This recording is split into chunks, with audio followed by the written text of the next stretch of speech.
Al Nassr got knocked out of the Saudi Cup and the manager has blamed Ronaldo. I'm wondering how long he's going to stay there for.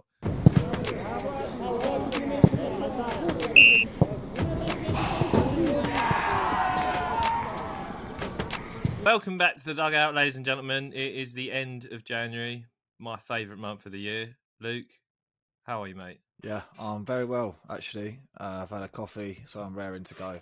You've had a coffee? It's like night time. Why are you drinking coffee? I can drink coffee at any time and still fall asleep. It's light work for me. And also, I'm heavily dependent on it. If I have a coffee like past 4, I just can't sleep at all. I'm like just lying in bed like... What are you thinking? Are you just think you got existential thoughts and stuff like that, or? Yeah, I just think like, oh my god, I'm going to die one day. That stuff like that. Yeah, when I'm about to get to sleep, like I'll get a thought from like year 9 when I did something proper embarrassing, like in front of a girl or something. I'll be like, oh, why did I do that? I don't even think, because I haven't slept without a podcast playing in maybe years. Oh mate, I had the worst thing ever happen to me today. I'm going skiing in 2 weeks, right? So I got ordered some new ski trousers, and they arrived today. And the postman knocked on my door. I went downstairs, and as I in my dressing gown and my boxers, and as I went downstairs, the door locked behind me. I had to go to my neighbour's, ask him to borrow some trainers because I was in bare feet. I had to put the ski trousers on, and then I had to walk 2 miles to my landlord's house in like ski trousers and fucking these manky trainers just so I could pick up the spare key. And mate, I was sweating because they have like fleece on the inside, so like, mate, they're drenched in sweat. Did you put your bare feet in some other man's shoes? No, he lent me some socks as well. That was disgusting, mate. Absolutely disgusting. No, but fair play to him though. If someone knocked at my door and asked to borrow some trainers for half an hour, I'd tell them to fuck off. I'll be proper creeped out. Do you know what the worst bit was? When I gave them back, because I was like because I was roasting. The shoes were so hot when I gave them back, and and I could tell he put his hands in the shoes and he was like, cheers, mate. And I could tell that he felt it straight away. And he was like, oh. Yeah, proper moisture. No, it was so embarrassing, man. Yeah, anyway, on to the football.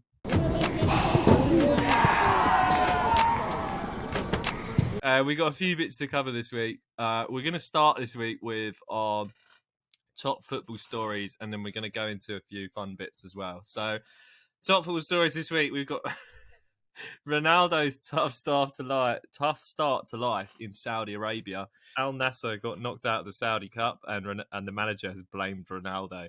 He's not the first manager to blame Ronaldo for something, so I'm wondering how long he's going to stay there for. First of all, I'd like to make it apparently and abundantly clear that I don't give a fuck about what he's doing over there.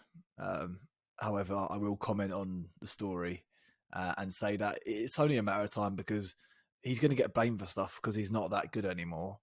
And then once he gets blamed for something, that's him gone. His head is gone. His head is gone. You're saying they're gonna kill him? That your head's gone in that country means a different thing. To be fair, I'm wondering with Ronaldo, it's like how much is he getting paid a week? Like, it's something stupid. I'm pretty sure he gets paid like I think it's like I think it was something like £6 a second or something like that. They're going to want him to play at least a little bit well, basically. But I saw on Instagram he uploaded a picture of him doing a bicycle kick, but in the actual video he missed the ball on that bicycle kick and it went out for a throw. Like in real time, it's like genuinely a very embarrassing clip. Like he falls on his arse and completely misses the ball. Best transfer from January so far. Who do you think's been the best transfer in January? It's tough. I think the best one. I can't actually pronounce his name. The guy Tottenham stole from Everton. So you don't know? I've asked you the best transfer, and you don't know. You're just making it up. No, I thought it was that one was. Like, no, that one was it's this guy that I've never seen play.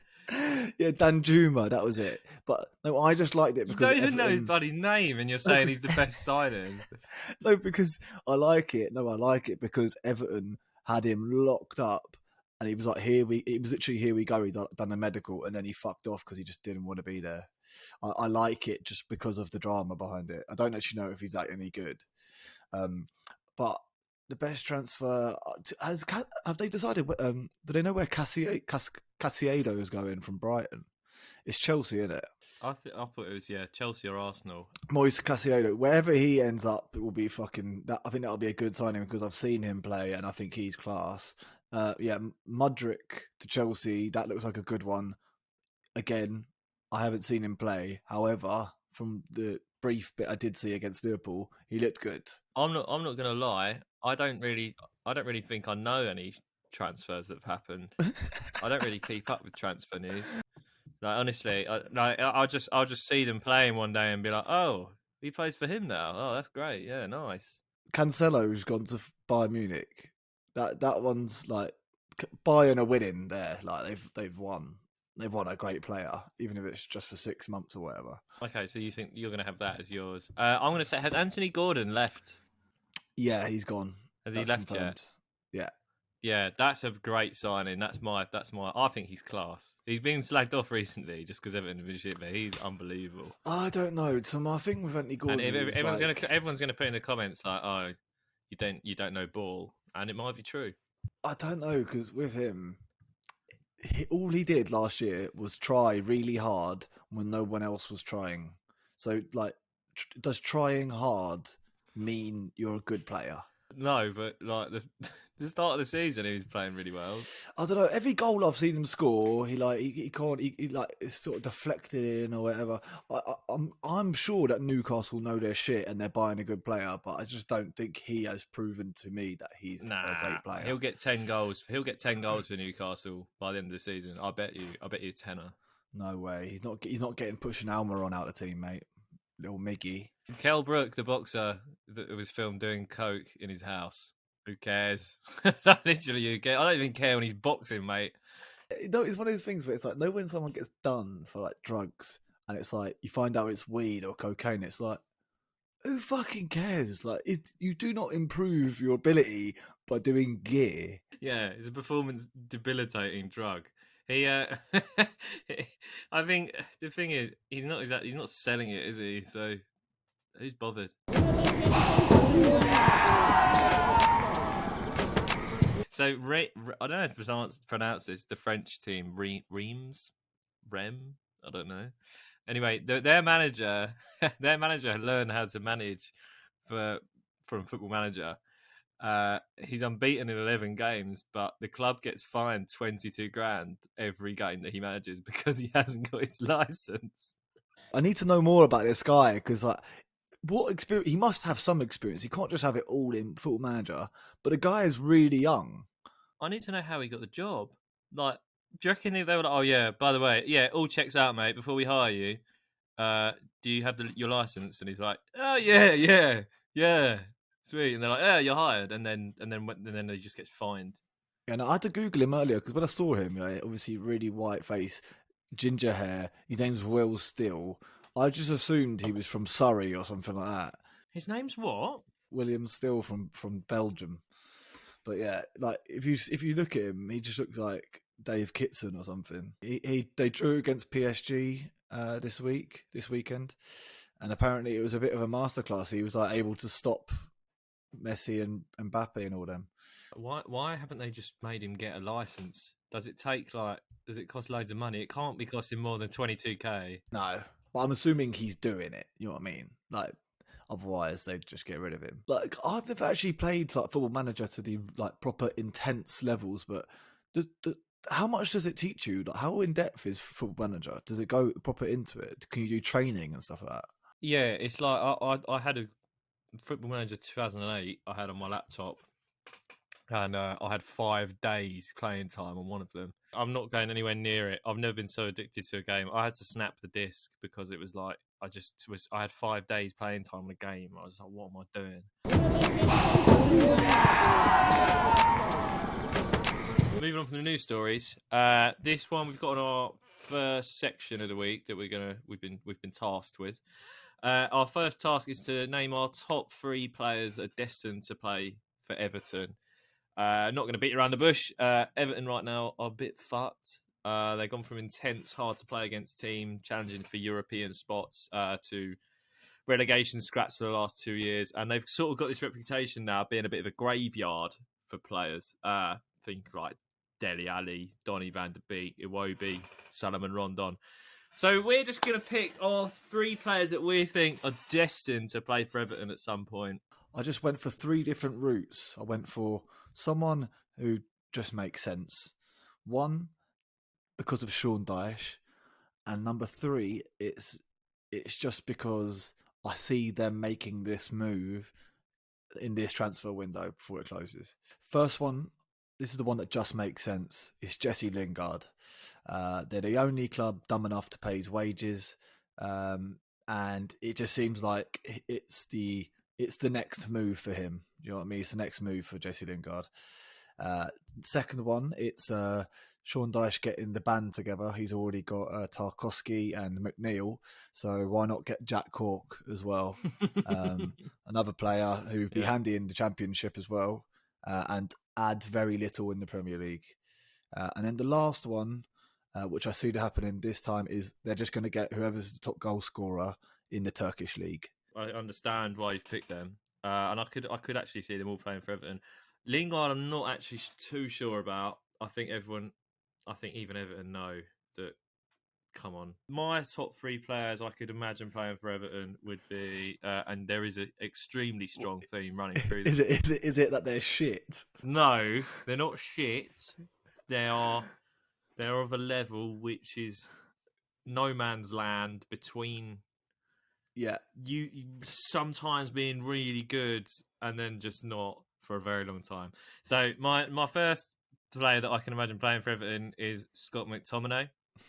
yeah. My second player that I can imagine playing for Everton is Fred. And my third player that I can imagine playing for Everton is Paul Pogba. I don't really have to explain McTominay. I thought you were going to say Ronaldo. No, mate. I'm gonna put myself on a bit of a Ronaldo ban because this is just getting too much. Every challenge you do is like, yeah, Ronaldo, yeah. Let's just slag off Ronaldo, and we get loads of views and comments. I do like Scott McTominay because Tom Cleverley and Darren Gibson have done it before him, and it just makes sense for him to be the next one. Pogba, I think, obviously Pogba's at Juventus and he's been injured for the whole time. I feel like he's going to go somewhere. He's not going straight to Everton. I'm talking in the next 5 years he'll go to Everton. He'll go somewhere like Monaco or PSG and be injured for the whole time, and then he'll go to Everton on loan, try and get some games under his belt, but be injured the whole time, and he'll never play again. Apart from that, that was my 3. But yeah, there's a few players that did dodge a bullet. Michael Antonio, I was going to put on there, but I don't think he's passing a medical anywhere anytime soon. No, I feel like for him, it's like after West Ham, it'll just be like League Two. There'll be a huge drop off for him. Do you reckon? Yeah, I don't know. He's quite old, and I can see him riding out his time there. I don't really like Antonio, which is quite rich coming from a West Ham fan. I don't see the Pogba one only because I feel like that if they're going to do that, they're going to have to do it now because there's going to be some massive changes when they get relegated, and I do think they'll get relegated. And I just can't see Pogba playing in Championship. These 3 players joining Everton is all dependent on them being in the Premier League. Okay, yeah. I mean, Fred would be something that I would expect him to sign, but the only thing is he's actually more in favour at United now. Like people are starting to warm to him a little bit. Scott McTominay, that has to happen. I think that would be a good signing for them as well. Yeah, you have to buy McFred as a pair. You can't just play one of them.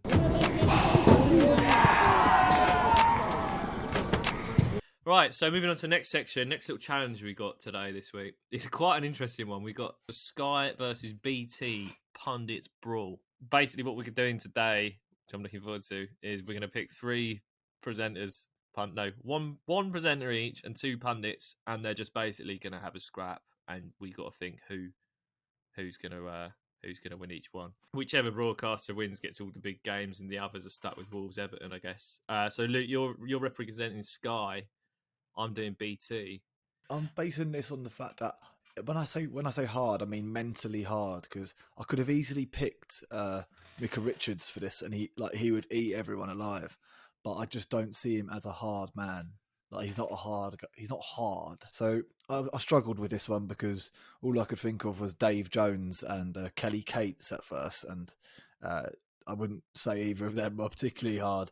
But then I googled it, and this man popped up, Marc Chapman. He's not on Sky. I've seen him on Sky as well. So I've just googled Marc Chapman, and it's come up with the guy that killed John Lennon. Yeah, so he's fucking hard. He's definitely not a presenter on Sky. The selection is so hard. But yeah, right, okay, yeah, okay. Who's yours? Mine is he's big, he's bad, he's like 6'4". He's gonna eat Marc Chapman alive. It's Jake Humphrey. He is soft, mate. He's come a long way since Newsround, mate. I just find his podcast a bit waste. But Jake Humphreys versus Marc Chapman, like pretty shocking fight. But I do think Marc Chapman is harder than him. People in the comments, who is harder, Jake Humphrey or Marc Chapman? This is in the battle of BT Sport versus Sky Sports. Please vote because it's going down to the wire, this one. Second draft. Who are you going for, mate? So I'm going for Craig Bellamy. That is fucking hard. Oh, yeah, that is good. Yeah, like that. Yeah. That is good. That has struck fear into you. To fight Craig Bellamy from Sky Sports, mine's Rio Ferdinand. I think this is a bit of a foregone conclusion, really. Yeah. Why didn't you go for like Roy Keane or something? Because Roy Keane's old, and also I think he's not as hard as he used to be. He's actually softened up a lot. All right. Well, you've just sort of thrown Bellamy to the Lions. Bellamy he'll make that a good fight. He ain't gonna bend over for him. Again, people in the comments, just let us know, please, who's winning the fight between Craig Bellamy on Sky Sports and Rio Ferdinand from BT Sport. It might be a bit of a mismatch, but it is. There's no holds barred, so it doesn't really matter. I can imagine Bellamy being a boxer, whereas Rio Ferdinand not having to do any training and just still beating the shit out of him. Third pick. This is the over 60s category. Yes. Who are you going for, Luke? I've got Graham Souness. You got Souness. Yeah, mate. I'd have thought you'd have gone with Merson because if there's money on the line, Merson's winning. Yeah, but Merson's like 40. He just looks 60. He's 54. Is he? Fucking hell. Yeah. Graham Souness, the anger that man has inside of him is unfathomed. You know, he's got that proper old bloke mentality. I don't know how he survived, to be honest. I don't know how he's still on Sky Sports after the things he said about Pogba. I mean, he's not said anything that bad, but it's just an unnatural obsession. Yeah, it's quite weird. He strikes me as a guy who always moans about people being woke. Yeah. I'm going to go for Glenn Hoddle. Glenn Hoddle is a tough guy. He survived a heart attack in the studio. There's nothing, that's hard. When was that? Like a couple of years ago. Didn't he also say that disabled people were being punished from their past life? Yeah, he did say that. We're not covering religion today on the podcast, but that's what he thinks. It seems that all you have to do to be a pundit on BT Sport or Sky Sports is just be a complete scumbag.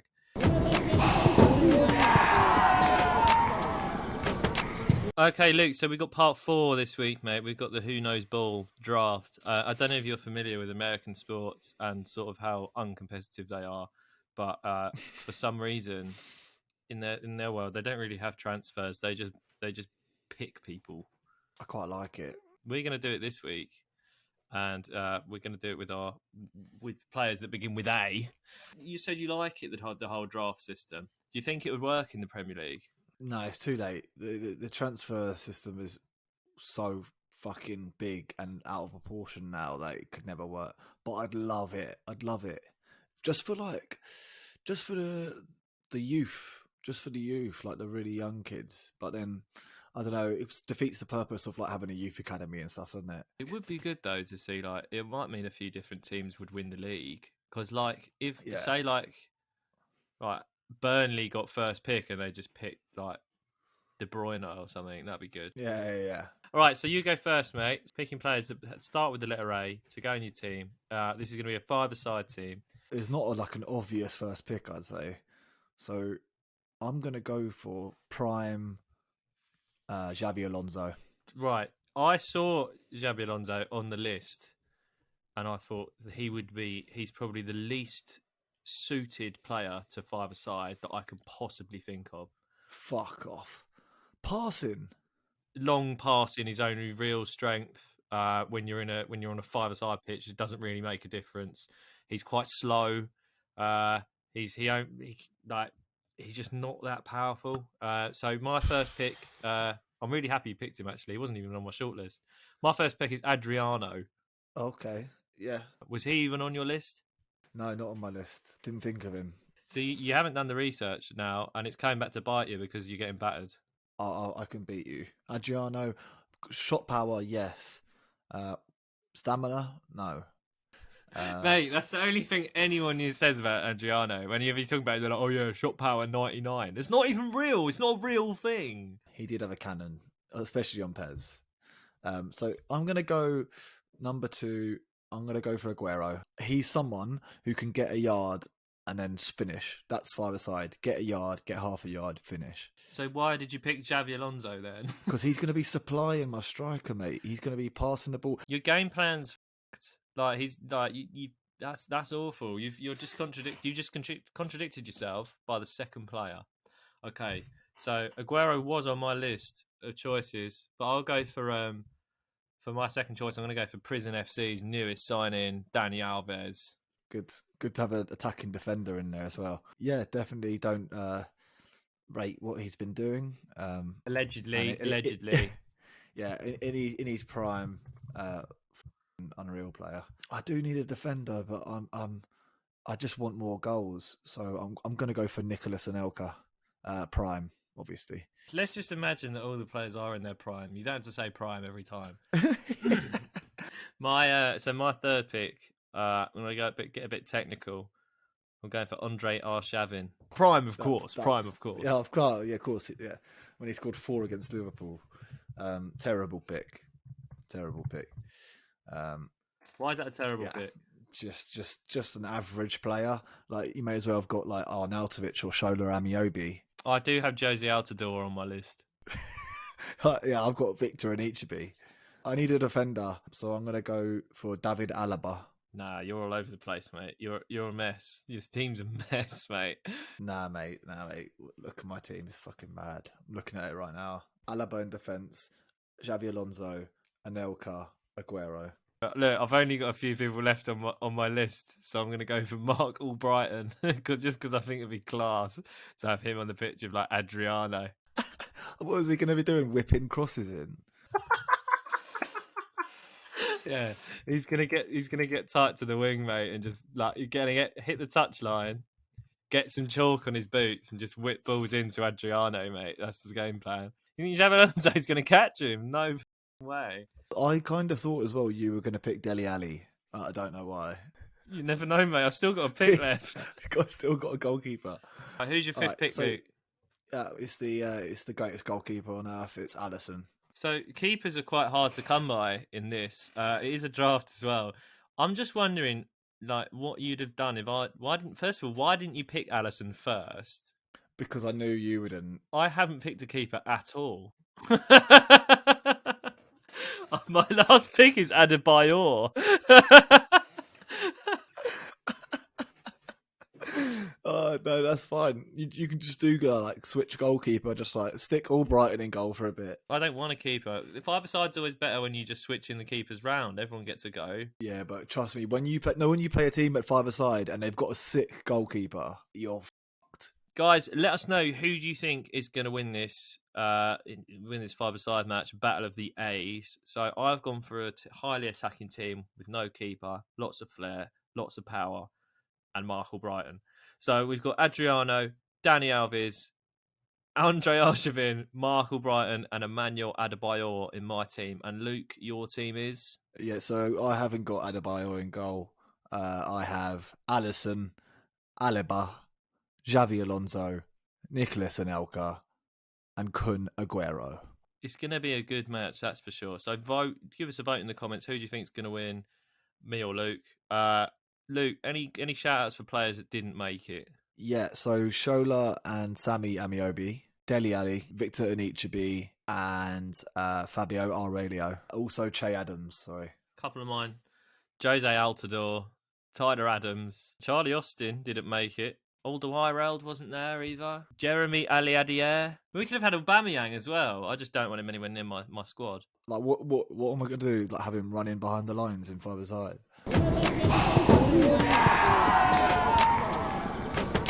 That is about all we got time for this week. Luke, what's your plans for the week? What are you going to try and do? What are you going to try and make happen this week? Weirdly enough, it's was it the 30th of January right now, and I've got my Christmas party tomorrow. So I'll be doing that. Then I'll be recovering from that. I'll be playing 5-a-side, 11-a-side. Well, enjoy that, mate. I hope you have fun. I've got a few bits out and about in London, but I'm very busy. 5-a-side, same as you. But guys, thank you for watching. Drop us some comments, like, rate, comment, subscribe, all that stuff. If you're on Spotify, chuck us a download, and we'll see you next week. Peace out.